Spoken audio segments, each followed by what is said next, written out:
Selamat siang, salam sejahtera buat semuanya.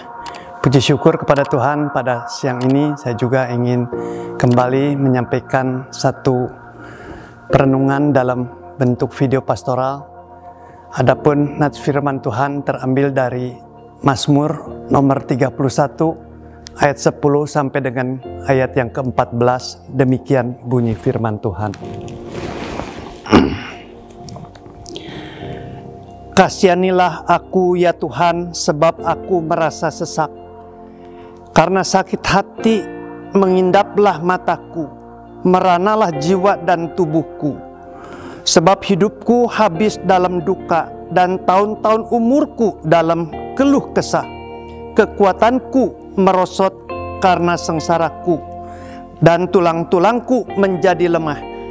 Di hadapan semua lawanku aku tercela, menakutkan bagi tetangga-tetanggaku, dan menjadi kejutan bagi kenalan-kenalanku.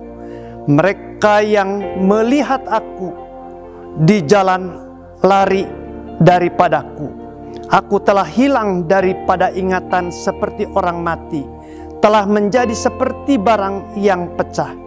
Sebab aku mendengar banyak orang berbisik-bisik, ada kegentaran dari segala pihak. Mereka bersama-sama bermufakat mencelakakan aku. Mereka bermaksud mencabut nyawaku.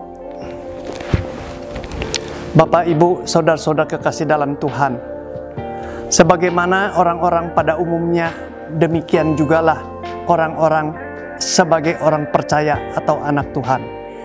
Di dalam menjalani kehidupan, tentu orang-orang percaya pun mengalami kondisi berubah-ubah. Ada kalanya lancar, ada kalanya hambatan. Naik turun, jatuh bangun. Itulah keadaan manusia. Sebagai orang-orang percaya, di dalam hidupnya sungguh-sungguh bukan sosok figur orang yang tidak realistis atau aneh. Tidak. Sama dengan orang-orang pada umumnya. Ketika beroleh keuntungan, beroleh kelancaran, beroleh kesuksesan, tentu orang percaya bisa bermuka gembira, bisa senyum. Namun sebaliknya, ketika dirundung oleh problema, datangnya tindihan persoalan, adanya tekanan demi tekanan, tentu mereka juga berwajah muram. Bahkan hidupnya diliputi dengan keluh kesah. Nah, seorang Daud di dalam hidupnya, manakala waktu itu kondisinya sedang dalam kondisi genting, di dalam ayat 10-14 ia mengungkapkan tentang segala keluhannya. Ya, mengapa tidak? Karena dia sedang mengalami suatu keadaan genting, dikejar-kejar oleh Saul, seolah tidak ada celah lagi yang bisa membuatnya ia terbebas dan lari. Sungguh kondisinya amat sangat membahayakan. Dia berkeluh kesah, jiwanya merana, matanya mengindap, hatinya begitu hancur. Ya, kekuatannya melemah, tulang-tulangnya sudah merosot, tidak ada kekuatan lagi. Bahkan seolah-olah di hadapan musuh-musuhnya, Daud sudah menjadi tercela. Kondisinya tidak tahu seperti apa. Yang jelas, tetangga-tetangganya seolah-olah kehadiran Daud itu terancam. Bahkan kenalan-kenalannya ketika bertemu dengan Daud, mereka semua terheran-heran, terkejut karena terjadi perubahan. Orang-orang di jalan melihat Daud, mereka tunggang balik, lari, melangkah dengan cepat karena ketakutan. Entah apa yang sedang teralami atas diri Daud, yang seperti kondisinya seperti itu.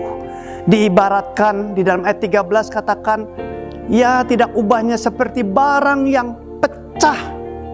Sungguh-sungguh terpuruk sampai ke paling bawah.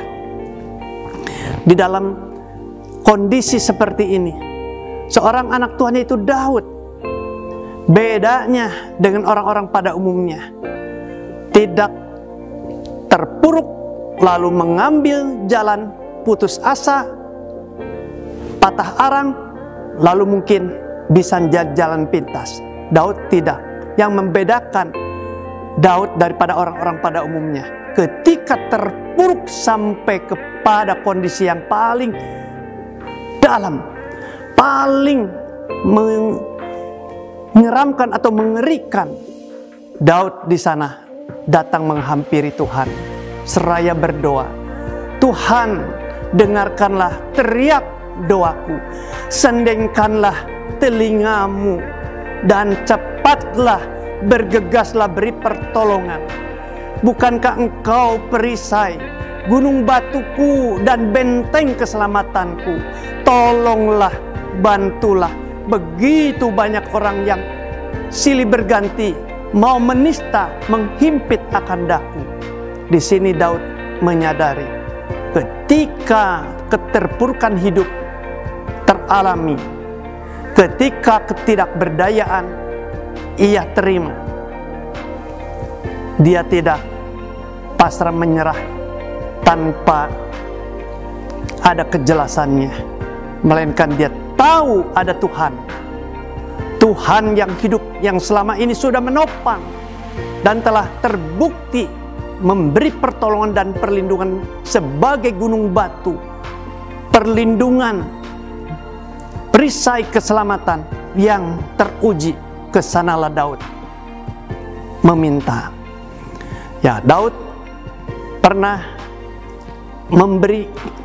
merasakan akan hidupnya, rupa-rupanya. Di dalam ayat yang ke-23 berkata, rupa-rupanya.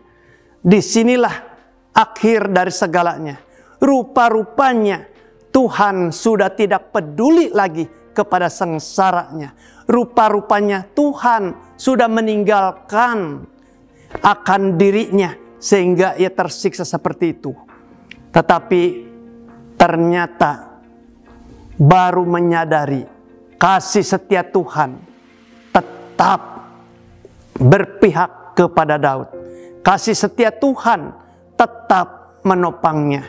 Sehingga Daud di dalam mengalami pergumulan berat, di dalam ia tahu berdoa, dan di dalam akhirnya semua masalah dan problema dibungkus dengan ucapan syukur karena kasih setia Tuhan yang tidak pernah meninggalkan.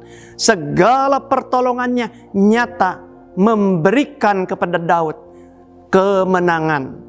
Orang-orang yang benar dan beriman akan senantiasa dalam kemenangan. Sementara para musuh-musuhnya, yaitu orang-orang berbuat nista, akan ditunggang balikan oleh Tuhan. Mari, di tengah pergumulan hidup yang semakin hari kita rasakan berat, jangan kita putus asa, patah arang, apalagi hati kita jadi tawar. Jangan. Namun hampirilah Tuhan dalam doa permohonan dan tetaplah percaya bahwa Tuhan tidak pernah meninggalkan, dan tetaplah percaya bahwa Tuhan peduli serta menyelamatkan akan kita, akan menjadikan kita bak sebagai pemenang. Tuhan memberkati kita semua. Amin.